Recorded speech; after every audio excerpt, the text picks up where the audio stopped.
আসসালামু আলাইকুম এভরিওয়ান, কেমন আছো তোমরা সবাই? আশা করছি তোমরা অনেক অনেক ভালো আছো। আমি অনেক দিন পর একটা বড় ভ্লগ নিয়ে আবার এসেছি। আর আমার গলাটা একটু খারাপ সর্দির কারণে, তাই আমি আগেই সরি বলে নিচ্ছি।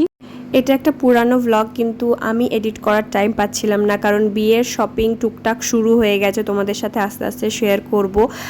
সেই জন্য আমি সময় করে উঠতে পারছিলাম না, তাই আজকে তোমাদের সাথে ওই দিনেরই কিছু মুহূর্ত শেয়ার করব। ডেটটা আমার এক্স্যাক্ট মনে নেই, যেমনটা বললাম পুরানো ভ্লগ। ওই দিন আমরা সকাল থেকেই ছোটো কাকুদের ফ্ল্যাটে গিয়েছিলাম, আমার মেজো কাকুদের ফ্যামিলিও ওখানে এসেছিল, তো তিনটে ফ্যামিলি আমরা একসাথে হয়েছিলাম। সারাদিন আমরা ওদের ফ্ল্যাটে স্পেন্ড করেছি। তো যেহেতু কারোরই আমার এঙ্গেজমেন্টের অ্যালবাম আর ভিডিও দেখা হয়নি, তাই মেজো আম্মু আর ছোটো আম্মু দুজনেই বলেছিল যে অ্যালবামটা আর পেন ড্রাইভটা নিয়ে আসিস, আমরা একসঙ্গে দেখব। সেইগুলোই এখন দেখা চলছে।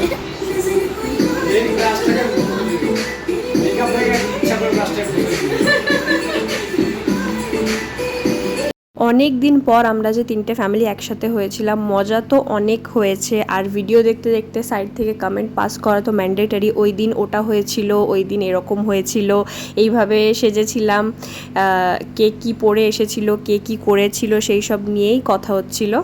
তোমাদের সাথে আমি আলাদা করে আমার এঙ্গেজমেন্টের অ্যালবামটা শেয়ার করব, আমার খুব ইচ্ছা আছে।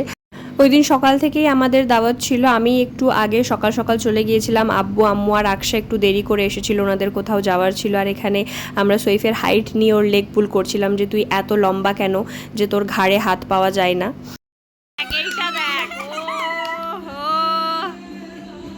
ভিডিওটা দেখতে দেখতে আমরা যেন ওই দিনেই ফিরে গিয়েছিলাম। আর নেক্সট মান্থেই অক্টোবর এলেই আমার এঙ্গেজমেন্টের 1 ইয়ার কমপ্লিট হয়ে যাবে। মনেই হচ্ছে না যে 1 ইয়ার কমপ্লিট হয়ে যাচ্ছে।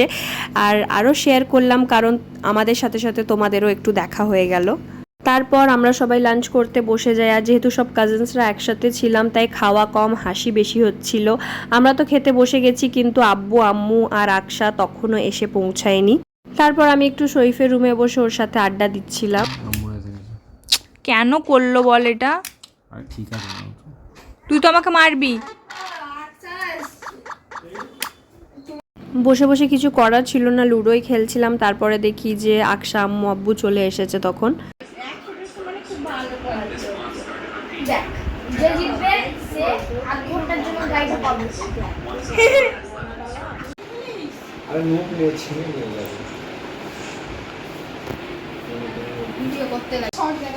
ও দারুন দারুন দারুন, দেখি ক্যামেরাতে ধরছে না, একটু পিছনে নিয়ে যা। দারুন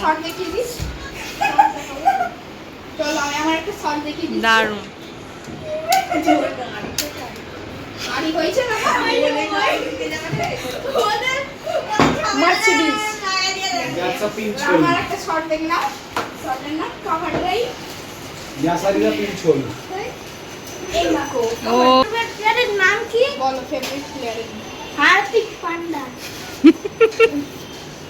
তোমাদেরকে তো একটা জিনিস বলাই হয়নি, ওই দিন আমাদের সাথে সাথে আমার উড বিও ইনভাইটেড ছিল। তো যেহেতু জামাই আসবে, তাই এখানে নাস্তার প্রিপারেশন চলছে। আমরা তখন অপেক্ষাই করছিলাম ওর আসার, আর এই তো এসে পড়েছে। আর এসেই কিছু একটা করতে শুরু করে দিয়েছে। আমার মনে হয় কোনো একটা চ্যানেল খুঁজে পাওয়া যাচ্ছিল না, তো ও হেল্প করে দিচ্ছিল খুঁজে দেওয়ার জন্য। আর আমাদের ঘরের বাচ্চাদের সঙ্গে, বিশেষ করে ইয়াসার আয়াতের সঙ্গে ওর বন্ডিংটা খুব ভালো। ও এলে ওরা খুব খুশি হয়, বিশেষ করে আয়াতের সঙ্গে বন্ডিংটা খুব ভালো, কারণ ইয়াসার তো এখানে থাকে না, ইয়াসার তো গ্রামের বাড়িতে থাকে। আব্বু কাকু আর আমরা সবাই একসঙ্গেই নাস্তা করতে বসে গিয়েছিলাম, আব্বুরা টি টেবিলে আর আমরা ডাইনিং টেবিলে।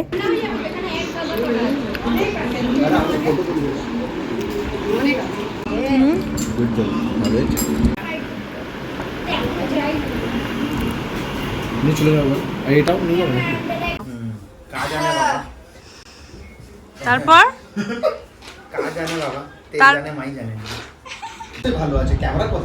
আমার মুখ ভালো আছে বলেই ক্যামেরাতে ভালো আছে। দেখি সবাই মুখটা দেখা। লাইটটা তো আজকে অনেক খাইয়েছে, পেট ব্যথা করছে।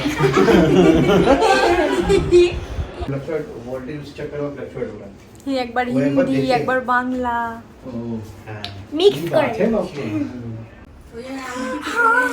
আরেকবার বাবু হেভি চশমা করতে দিয়েছি। হ্যাঁ ভালো লাগছে। ওরে আব্বু আবার এটা কোন মানে ইয়েস মনে হয় আমি সবাই এটা লুক এটা নাই চলে আসবো সঙ্গে সঙ্গে। খুলে দেখাবো? না না আরে এর পেছনেরটাও খোলে দেখাবো দাও। না একদম ঠাপ করে উঠে যাবে। আরে টায়ার চেঞ্জ হয়। না তার জন্য দাঁড়াও এক্ষুনি দেখাচ্ছি টায়ার চেঞ্জ করে। চেঞ্জ করে খুলে দেবে পুরো ভেঙে। আচ্ছা এইদিকে টায়ার ওইদিকে যায়, ওইদিকে টায়ার এদিকে আসে। টায়ার রিলেটেড কিন্তু। ওতে সকার আছে? হ্যাঁ সকার না দরকার পড়বে আমি নিয়ে নেবো। হাতে নিতে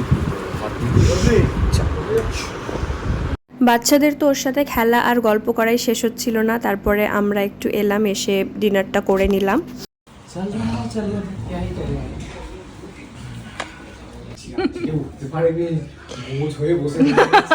আরে একটু মুখবাস মুখবাস প্লিজ মুঝে মাফ করো। না একটা নিতেই একটু একটু অল্প অল্প করে একটু একটু করে।